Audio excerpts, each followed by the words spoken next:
Alors, c'était donc le grand artiste et peintre Léonard de Vinci qui était né le 14 avril 1452 à Vinci et mort le 2 mai 1512 à la ville de Touraine en Italie. Et maintenant, passons à la 46e édition du championnat du monde de cyclisme sur piste junior qui a été inauguré au stade du Caire le 1er septembre sous les auspices du président Abdel Fattah el-Sisi. Alors, la plupart des délégations des équipes ayant participé au championnat mondial ont quitté le Caire pour rentrer chez eux après la fin des compétitions. Et les délégations des pays participants ont fait l'éloge de la bonne organisation égyptienne du tournoi et ils ont également remercié les dirigeants et le peuple égyptien pour l'organisation et l'accueil chaleureux qui leur a été offert. Et nous avons le plaisir d'avoir avec nous en ligne Monsieur Hazem El-Eskandarani, critique de sport, qui va nous jeter la lumière sur ce championnat. Alors, bonjour, Monsieur Hazem, vous me recevez 5 sur 5. Voilà, aujourd'hui, on va parler d'un sport extraordinaire, quand même, très jeune dans son aspect. On connaît le cyclisme dans son aspect classique, mais le cyclisme sur piste, c'est quand même, pour nous, c'est une nouvelle option, un nouveau sport qui a ses adeptes ici en République arabe d'Égypte. Alors, c'est un sport aussi très compliqué car les épreuves, il y a au moins 11 épreuves, messieurs et dames. Vous pouvez un petit peu nous éclairer sur ces 11 épreuves justement pour le public égyptien? Ça c'est vrai. Et en parlant du cyclisme en général, on sait bien qu'il y a ce championnat qui est fait justement à l'intérieur.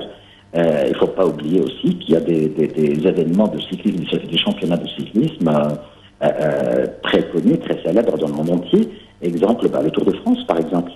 Donc on voit que le cyclisme est un sport international très important. Oui, mais surtout c'est sur la piste, hein, je veux dire sur piste, ça se déroule dans l'intérieur, le public égyptien n'a pas connaissance. Je parle sur piste, c'est un peu...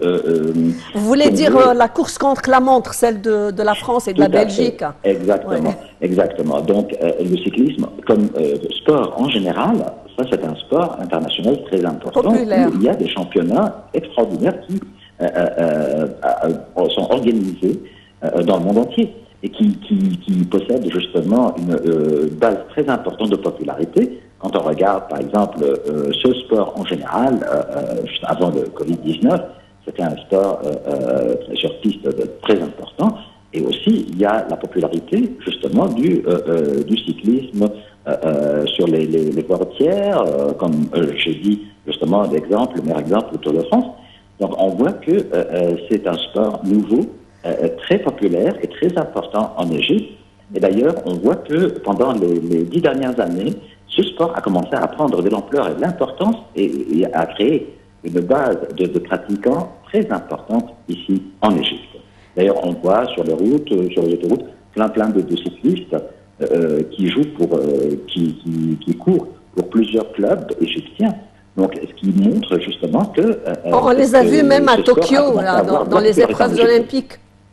Dans les épreuves olympiques des JO de Tokyo 2020, il y avait une participation égyptienne, même un petit peu modeste peut-être, mais qui était présente pour les épreuves, messieurs et dames surtout, au niveau des Jeux olympiques. Oui. Tout à fait. Déjà, comme un pays neuf dans ce sport, l'Égypte, le fait que l'Égypte arrive à apparaître dans ces grands championnats, ça montre bien que c'est un début. C'est le début justement du lancement de ce sport en Égypte.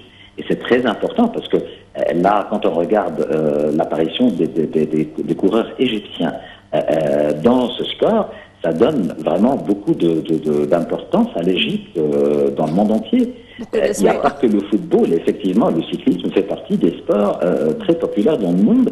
Et il y a bien sûr des sponsors pour les grands championnats. Et ça, le fait d'organiser ce championnat de juniors, c'est possible que dans quelques années, on va organiser justement le championnat des seniors ou le championnat des grands, quoi. Toujours dans la même discipline, toujours en moto sur piste. Ah ben c'est très bien, tu vois, c'est un sport qui n'est pas tellement compliqué que ça, Juge. Oui. Pas du tout. Monsieur Hazem Leskandarani, comment avez-vous vu la cérémonie d'inauguration du championnat de cyclisme sur piste? Eh bien, effectivement, c'était quelque chose de formidable. Et quand on a vu la présence, justement, de tous les grands pays dans ce sport qui étaient là, présents en Égypte, le côté organisation surtout, et c'était quelque chose de formidable qui a attiré l'attention de tous les grands magazines de sport, surtout spécialisés dans le cyclisme. On voit que même la couverture, justement, de ce championnat était quelque chose de très joli.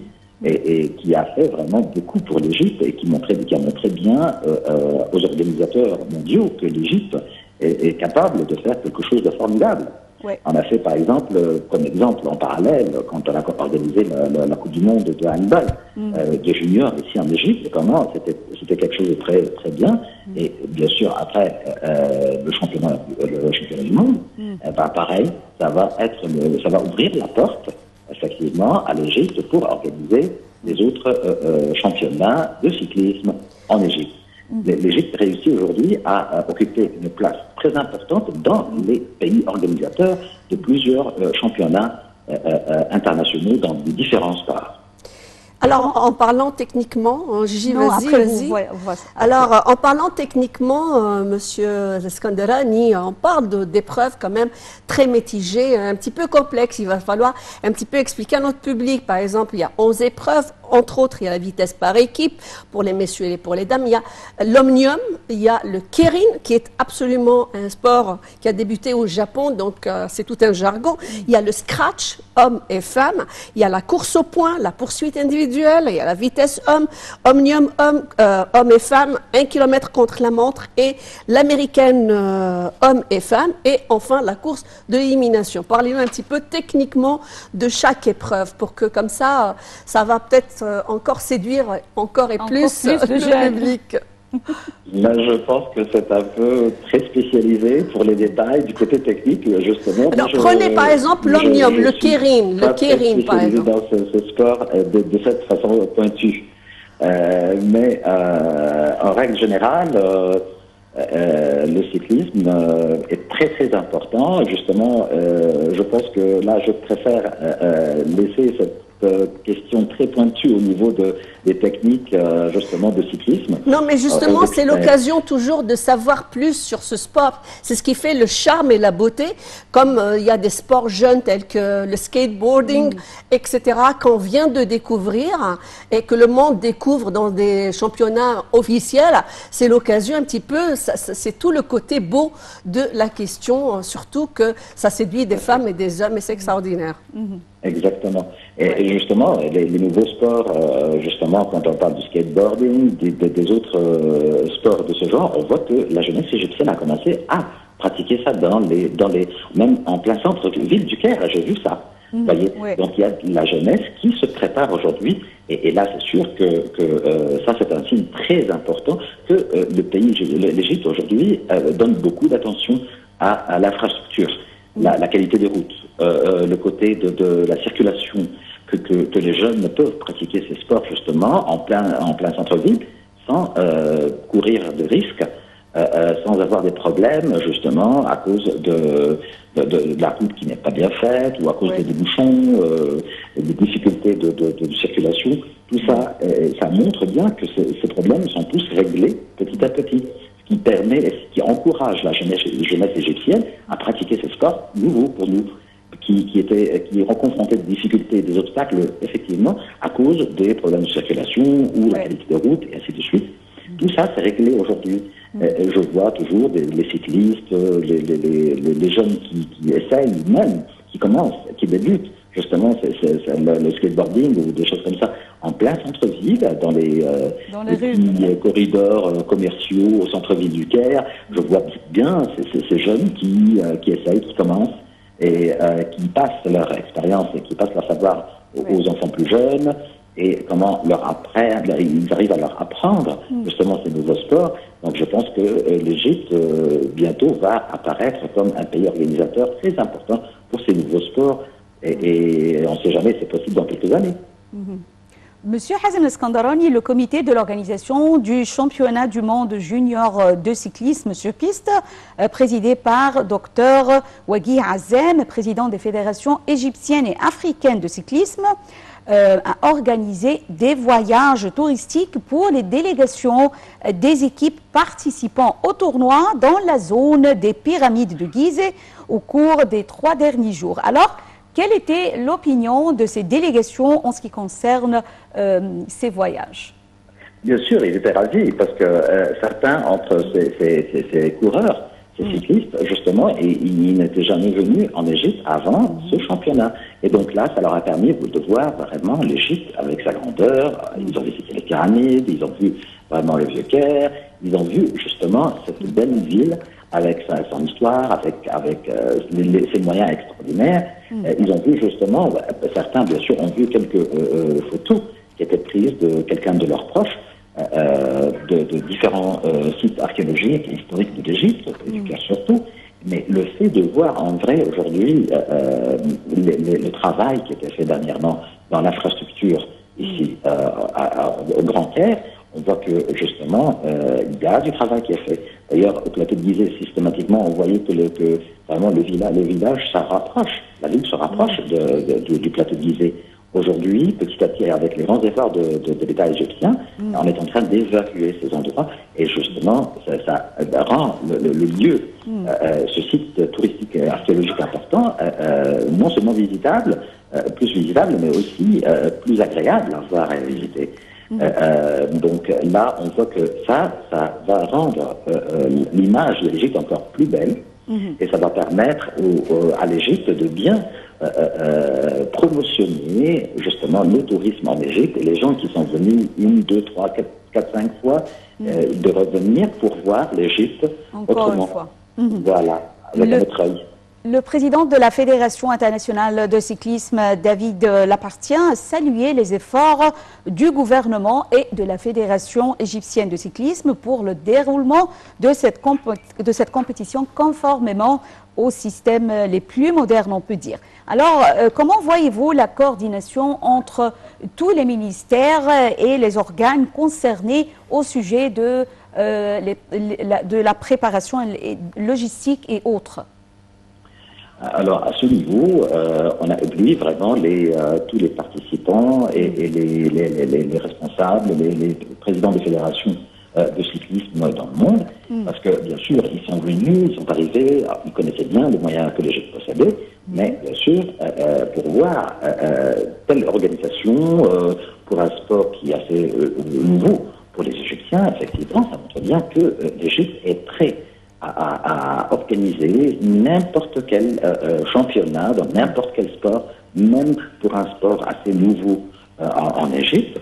Et ben là, donc, l'infrastructure a ébloui justement tout le monde. L'organisation qui est assez justement importante justement pour tenir et organiser tel genre de championnat, tel genre de rencontre internationale. Bien sûr, ça, c'était une preuve à tout le monde. Bien sûr, il ne faut pas négliger l'expérience des grands hommes de sport en Égypte, la collaboration et la coordination entre les différents ministères, et ça, on l'a vu justement, non seulement pendant ce championnat, mais tous les championnats précédents aussi, soit le tir, ou le handball, ou même la coupe Squash. En 2019. Donc on voit que cette coordination montre un très bel exemple ici en Égypte pour le travail collectif justement de ces ministères ensemble. Et ça donne justement une image parfaite justement de l'avenir de l'Égypte au niveau soit l'organisation des événements sportifs ou même les grandes conférences sur le plan politique ou économique, et ainsi de suite. Donc l'Égypte attire maintenant les yeux de tous les organisateurs, toutes les fédérations, justement, de différents sports pour venir organiser leur championnat en Égypte. Donc, pour récapituler, M. Hazem Eskandarani, l'Égypte s'ouvre donc à des sports qui sont très à la mode. La jeunesse égyptienne est absorbée elle est séduite par ce genre de sport.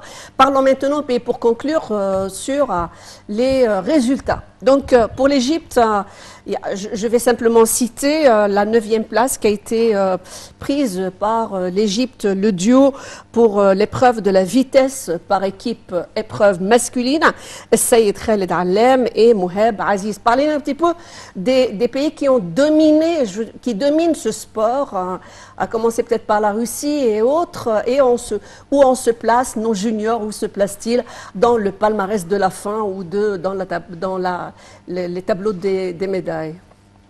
Bien sûr, quand on voit la performance des coureurs, des cyclistes égyptiens, on voit que toujours on commence par le junior. Les juniors commencent tout d'abord à occuper des places, à prendre des places et des positions assez avancées par rapport, bien sûr, aux grands pays dans le cyclisme. Et là, comme vous venez de le dire, la Russie, l'Italie, la France, ces grandes nations dans le cyclisme, les États-Unis également, on voit que ces pays représentent justement les maîtres justement de ce sport. Le fait que les juniors égyptiens ont commencé à occuper à nos jours, au jour de nos jours aujourd'hui, c'est une position comme la 9e. Ça, c'est une très bonne position. 9e, parfois 8e, il y a des performances mitigées. Et surtout, les dames sont très impressionnées, je pense. Alors, merci à vous. Merci. Mesdames et messieurs, nous arrivons à la fin de cette édition de notre programme quotidien Bonjour l'Égypte. Et je tiens à remercier ma chère collègue Nawal El-Hadari. Merci Nawal. Merci Jihan Nabi, ce fut un plaisir de te recevoir. Merci à Hazem Leskandari, notre commentateur sportif. Et j'espère que ce sport va séduire énormément de monde, mais il va falloir quand même nous expliquer techniquement les petites astuces, les petites techniques, et surtout ces techniques assez japonaises dans la culture japonaise. Oui. À demain. Merci. Au revoir.